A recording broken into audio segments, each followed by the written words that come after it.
he's like, get mom, bitch. It's fucking terrible. It's also terrible. We love him. He's so difficult. It's unbelievable. I'm Jason. And I'm Jules. And we doing filmographies.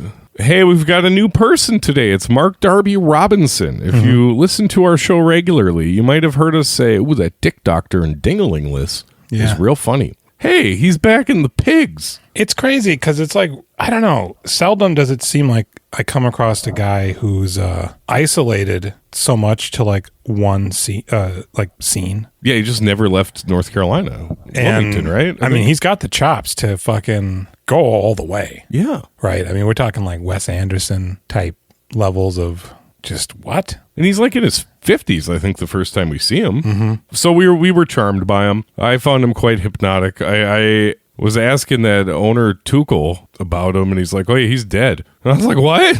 He's like, yeah, he's kind of a legend around here because of that A Clockwork Maury. I was like, oh, fuck. All right, so that's percolating in my brain. And I was like, let's just do this guy. We need somebody to slot into November as we lead up into the Pitsmas again, but after the Halloween movies. Yeah. Let's fucking do all the Mark Darby Robinsons. So here we go. You're going to get some repeats that we've already done, 3 of his movies, but that we're doing the rest of them. Tonight we're doing the shorts, A Clockwork Maury. There's only 2 shorts. There's A Clockwork Maury and there's Emily. So you think this guy was just a guy that somebody knew and were like, hey, why don't you try to do this acting thing? Or if he was like doing local stuff. I don't fucking know. I hope that it comes up in the documentary about him, Mark, because I can't even find it. Like, I Google Mark Darby Robinson and there's nothing. It's just like a bunch of dummy pages for like his actor profile, just like whatever, trying to index him. Yeah. That's it. I don't find anything about his youth, about...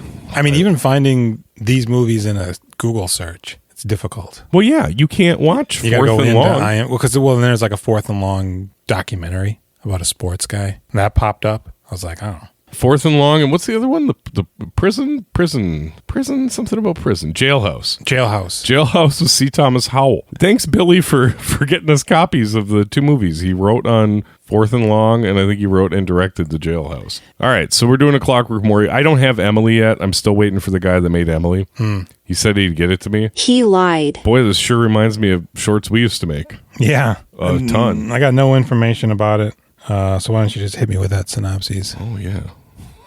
I forgot. One thing. I'm too hot in this robe now. A documentary crew visits with Stanley Kubrick's mercurial brother, Maury Kubrick, on the eve of his memoir getting published and a major book signing. Nothing left of field happens. The end. Yeah, I didn't write down any other names of the guys in this movie. I just realized. And I don't really care. I don't think it matters a whole lot. This is actually, I mean, you know what it is. And the director guy, he's a little over the top kind of, but it's good, right? Yeah, it picks up in the second half. In the second half of the 17 minutes, it really picks up a lot. Yeah, because I'm assuming Stanley Kubrick doesn't really have a brother named Maury. I imagine he does not. And I get the feeling that this guy isn't even Stanley Kubrick's brother. Oh, he absolutely is not. I mean, they don't really ever say it. Well, they say he's got a restraining order out against him. He's got 24 restraining orders in the last 2 weeks or something. But Stanley Kubrick is one of them. Even though he's dead. Yeah.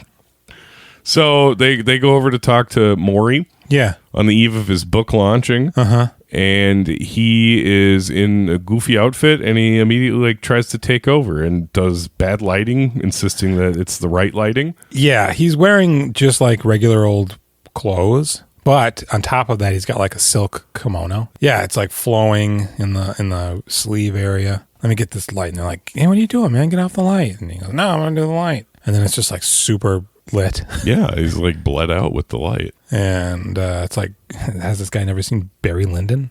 Because they always say that movie's underlit. Let's talk about Maury. Where are you from, Maury? Where'd you grow up? Where am I from? Where are you from? Just breaks down immediately, starts crying. He goes, and he runs away. And he comes back. I'm sorry, guys. And then he runs away again. And he comes back, and they're like, no, seriously, though. Like, you got this book signing coming up or whatever. Let's talk about the book. That's why we're here, right, Maury? I mean, we're 2 weeks away from your debut. You have to be excited. What? The book signing. This is where I'm starting to wonder if this character is really supposed to be his brother, because I'm like, how do these guys even know of him? Obviously, the book isn't real, or it is real, but nothing else is. So I'm thinking like they're going to reveal like, dude, you're Rob. We know you. Why are you acting like this or something? But they don't. So all of a sudden, he's telling a ridiculous story about Stanley as a child rearranging candy in a candy store because of composition and color. And they go, that's when we knew this kid's going to be something. Yeah. And they're like, because he rearranged candy? And they're like, yeah. All right. Then he gets the phone call, right? And yeah, the phone rings, and you kind of know that the message is going to be, it's going to be revelatory and break the illusion of whatever's going on here. The phone rings, and he just lets it go right to voicemail, answering machine, and it's some guy. He goes, this guy's crazy. Yeah, this guy's been calling and calling and calling, but hold on, it gets better. Now he's going to go into this whole how he's going to fire me routine. You're kidding. No, it's bizarre. Hello, Kubrick, are you there? Kubrick, you better get your ass down here to the video store in 15 minutes. If you're not here, you've lost your job. You got that? You're fired. And Maurice is like, isn't this wild? What I told you he's going to do. This guy's doing a bit. Isn't this crazy? I don't know who that is. And then they're like, all right, Maury. And then he breaks down again, and I think they leave. And then it jumps to week 2. I thought they said the book signing or whatever was in 2 weeks. But then they go to a third week? Is that, I don't know. I kind of thought it was they confront him a few hours before the book signing and then leave and then go to catch him at the book signing. Okay. And so then I think he tells another story of which I can't recall. What was that one? I saved Neil Diamond's life. He was drowning. I jumped in and saved him. Neil Diamond, the singer, drowned. The jazz singer. And they start pressing on him a little bit, like, well, tell us about the book signing. Are you excited? And he's just like, oh my God, this is going to be fantastic. And then I think in the third one, that's when they start to like come down on him. Like, so what'd you do last week? I was in, where was it? Wasn't Milan. No, I kept thinking just now Milan, somewhere in Europe. Minsk? May have been Minsk. Maybe he was from Milan to Minsk.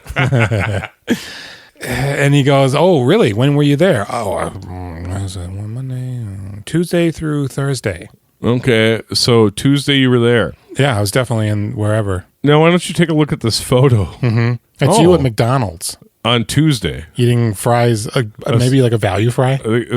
Yeah, maybe it was a large fry. That was a small fry. Yeah, small fry. Eating at McDonald's. By yourself, he's got like a white t-shirt on. Yeah.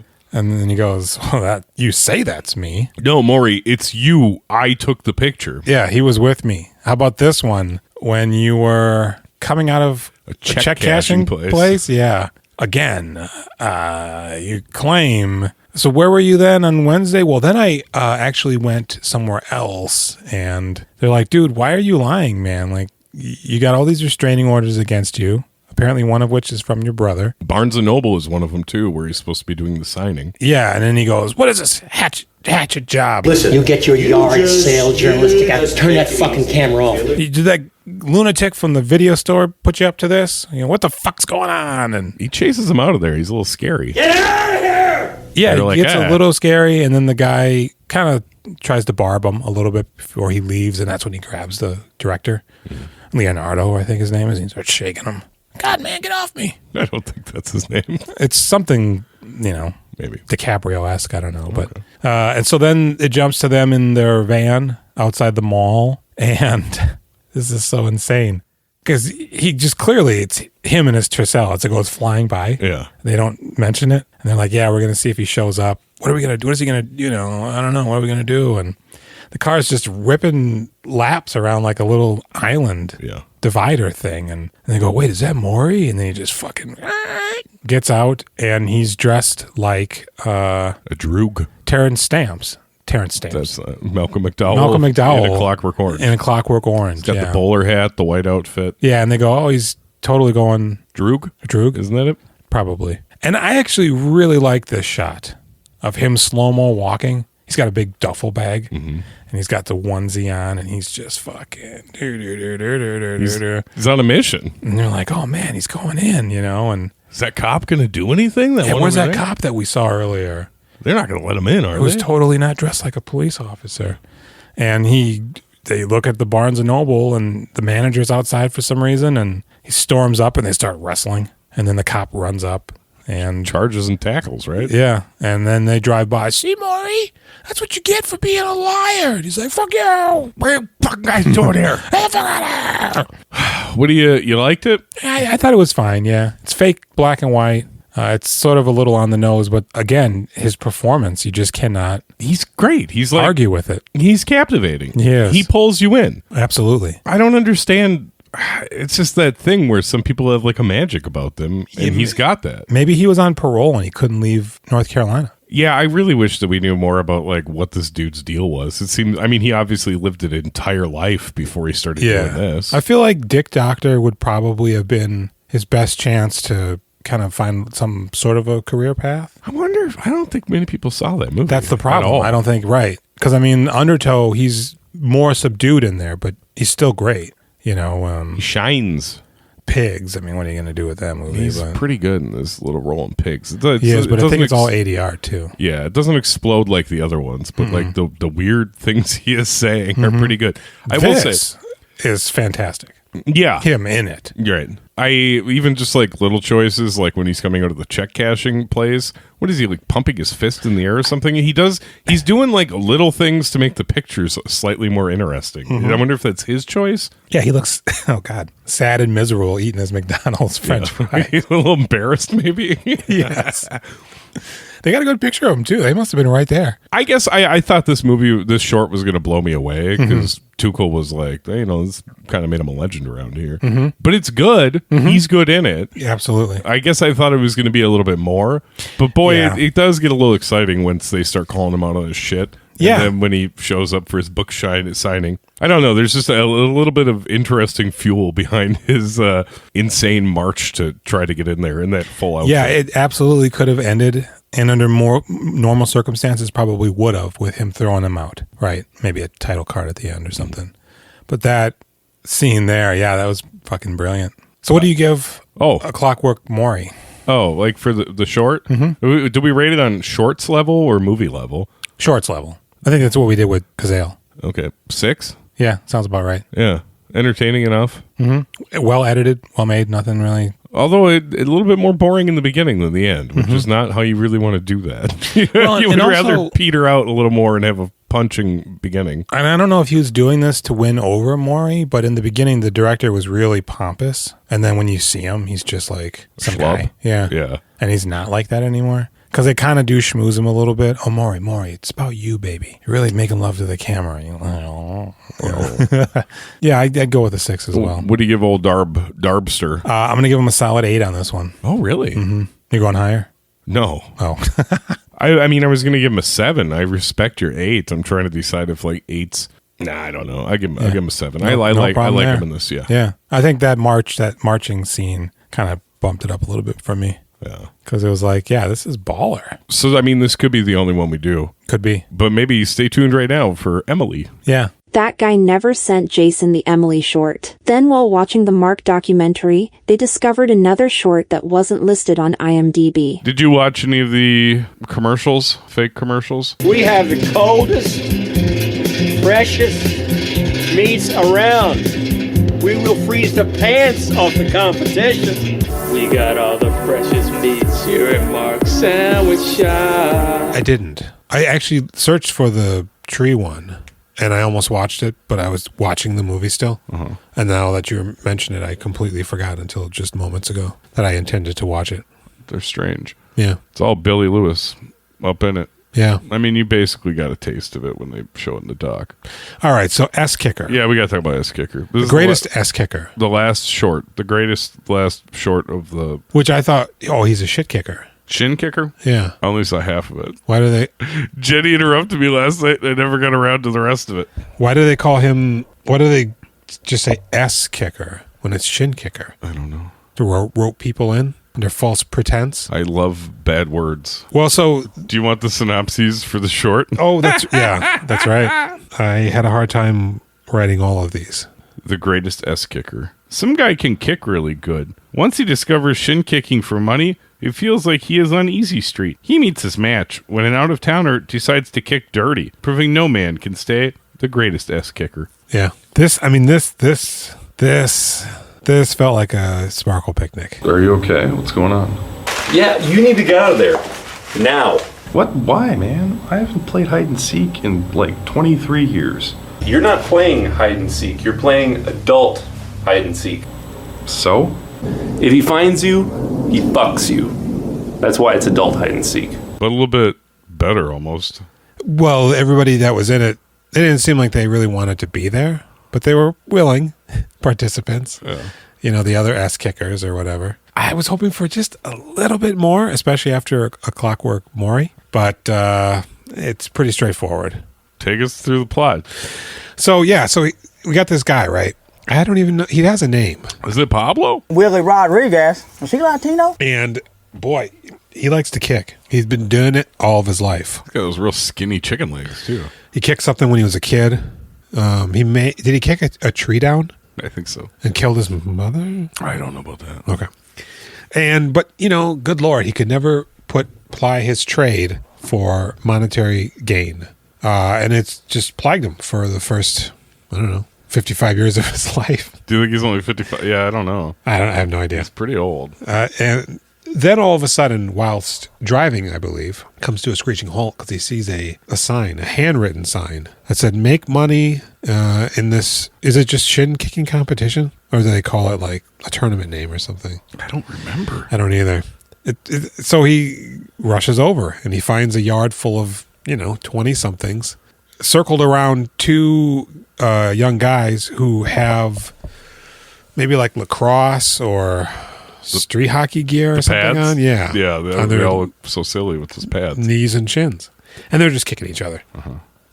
And here comes Mark Darb. He comes rolling in. Hey, what you want, old man? Hey, old man. What you gonna do? Yeah, you'd be surprised what I can do, man. I'm like the shin kicker from the east. These legs may be sticks, but they're sticks of metal and the heart of a phoenix demon. Mm-hmm. What do you want, old man? He doesn't even put pads on. We don't have any Metamucil here. And even though he's padless, the other guy's still wearing his pads. And Mark delivers a kick that just sends him flying. Splits him in half. Could have killed him. They didn't really specify.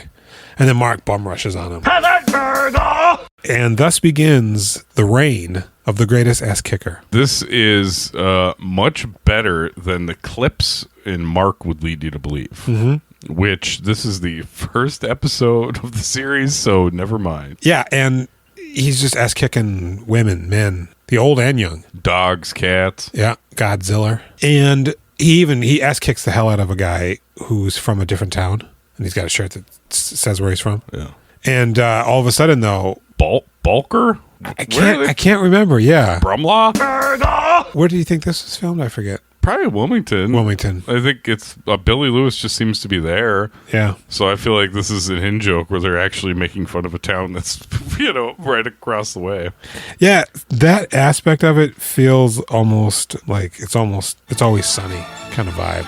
I don't know what it is about it, but here, I'm gonna pull up a map real quick here. So this is a Billy Lewis short. He's also going to be responsible for Fourth and Long, The Jailhouse, and Mark.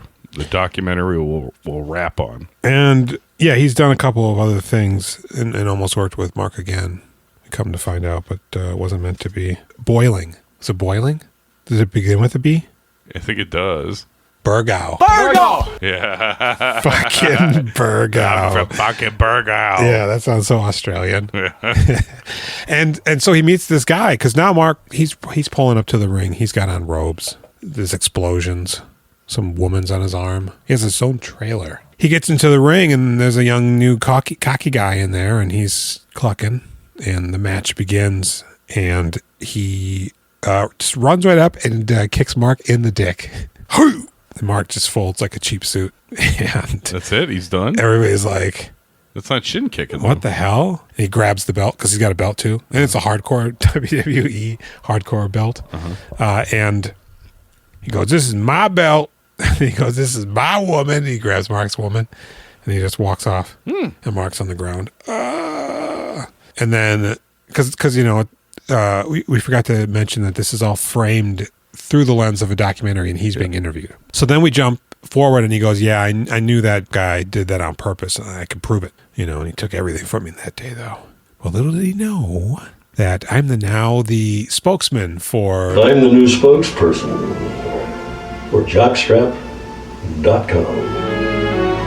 And then the camera pulls out, and you realize that he's just wearing that under his no pants. Mm-hmm. And then he walks away and he smacks his butt a couple times. And then it ends. There you go. Yep. Add that extra layer that I was looking for. That was the piece you needed? And there it was. It's a little cheapy, but it's got good feel to it. You know, I mean, it's a real cheap-ass YouTube short. Mm-hmm. And that is fine. But it in no way has it aged poorly other than the quality and the time period that resonates from it, to me specifically, having worked on stuff around this time, right? Okay, so, I mean, I'll give it a 6. No, that's fair. I'm going to give it a 6. What do you give Mark a Ding Dong? Mark, I'm going to give him a straight 5 on this one. Okay. You know, it's good, but there isn't that extra bit that he can sink his teeth into. Those crazy teeth? Yeah, it's chompers. So I guess I would probably give him a 5.5. There you go. All right, that wraps it on the shorts. Yeah, and now we can begin our journey through the filmography proper. Yep, the Markography. Yeah. You ready to hold on to your hats? How's it going to pay out for everybody? Is all of the promise that we saw in Undertow, the pigs, and Ding-a-ling-Less, which you will get to hear again as repeats shortly, is that carried over to the rest of the films? So we are on social media. Yep. GitHub. State Farm Insurance app. The cracked message boards. HN at We Doing Filmographies. Yes, you can Gmail us at We Doing Filmographies at say it here, gmail.com. You can also rate us on anything, but if you leave a stellar rating on Apple Podcast, you can suggest a movie that we'll watch. And we'll watch it. We will, and we'll say, hey, this person told us to watch this. Mm-hmm. Unless you tell us, do not do that. Yeah. You have to tell us, because otherwise we will just tell people. Mm-hmm. Yeah. Maybe pick a Doloret. I don't know. Just saying. We're also on the Now Play Network. Are we? .net. We'll be back. I'm not even going to say next week. I can't remember. I don't know what the schedule is for this November. We'll be back. What is next? Ding-a-ling-Less? Oh, in the scheme of things, I don't know. Yeah, we'll be back real soon with Ding-a-ling-Less. All right, I've been Jason. Oh, and I've been Jules. And good night. Yep.